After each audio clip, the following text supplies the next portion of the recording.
You're listening to the Minutes on Growth podcast, the show that brings you mindfully curated insights into relationships, spirituality, personal development, and everything in between, with your host, Tannaz Hosseinpour.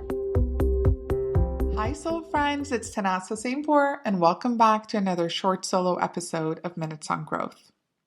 A few days ago, one of my really close friends was talking to me about some challenges he was experiencing in his work life.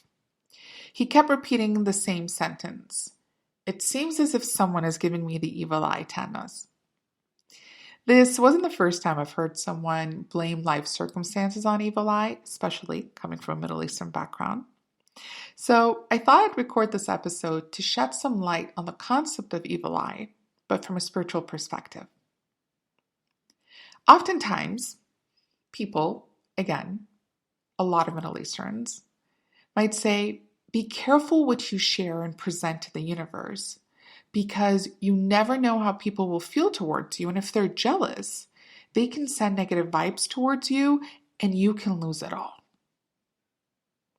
I've said this before. Our experience of reality is subjective, and it's based on beliefs, thoughts, opinions, and perceptions.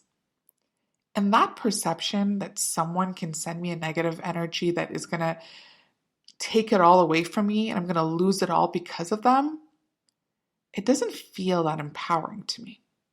It's extremely fear-based. So what's an alternative perspective we can take on? First of all, sometimes life happens and we can't control external circumstances. Sometimes the car breaks down simply because we forgot to take it to service on time. But besides the fact that most of life's circumstances are outside of our control, there is another part to it too. And the trail leads us back to ourselves. We are always responsible for the energy that we give out. And therefore, in accordance to the rule of karma, reaping what we sow, we therefore are responsible for the energy that comes back to us as well. So let's take a deeper look at this. What happens when we pass judgment onto others? From a spiritual perspective, every time we judge someone, we remove a piece of negative energy from their bodies and load it onto ours.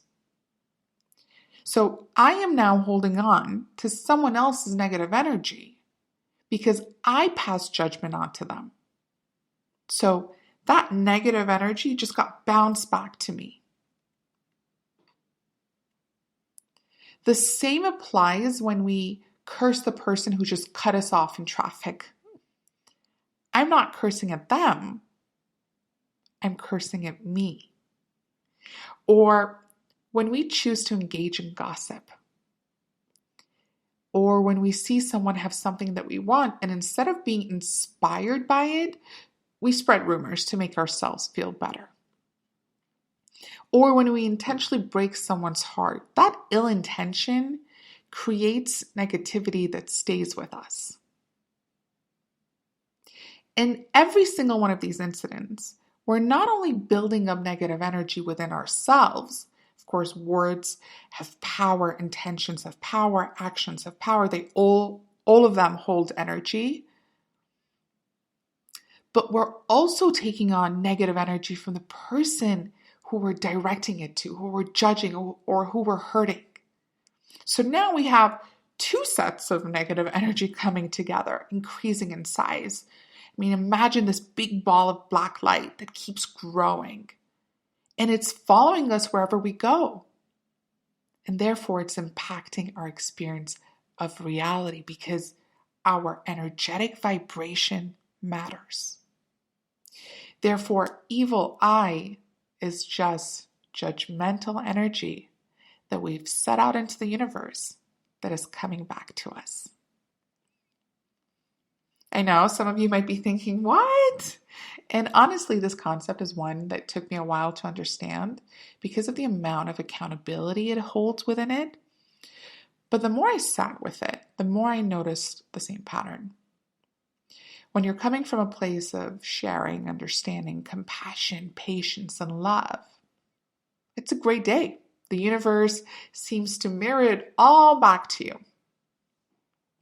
But when you engage in the pattern of gossiping, spreading rumors, being impatient, not restricting your reactions, you'll notice that nothing seems to go your way. You start to respond differently to life circumstances. So evil eye isn't someone sending negative energy our way, but rather evil eye is the culmination of negative energy that we've amassed onto ourselves every time we've engaged in behavior that goes against our true core nature of love.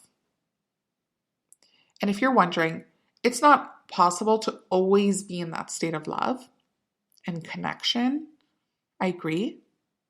Whether we're aware of it or not, there are moments when we take the other path. So how can we U-turn our way back? And we do that by offsetting it with intentional acts of goodness, by helping those in need, whether it's by donating our resources, our money, our time, our energy, our attention, or by spreading love, especially to those who need it, or by taking accountability of our life. Acceptance creates miracles. Or by contributing to our society. For example, when we show up and do the best at work, we're creating light because we're being intentional with our presence and the impact it has on people. Or by pausing and restricting ourselves. Every single time we pause and stop ourselves from saying something mean or hurtful, we're changing the scales. So I know this is a lot, but I hope that this alternative perspective that I'm sharing with you helps you not only feel more in control over the energy that's surrounding you, but also help remind you that no one in this world has that much power to send pain your way. You get to decide how protected you feel in this world. I'll repeat that. You get to decide how protected you feel in this world. Thank you for listening. Speak soon. Thank you for joining us this week on Minutes on Growth. If you enjoyed today's episode, then make sure you never miss a show by clicking the subscribe button now.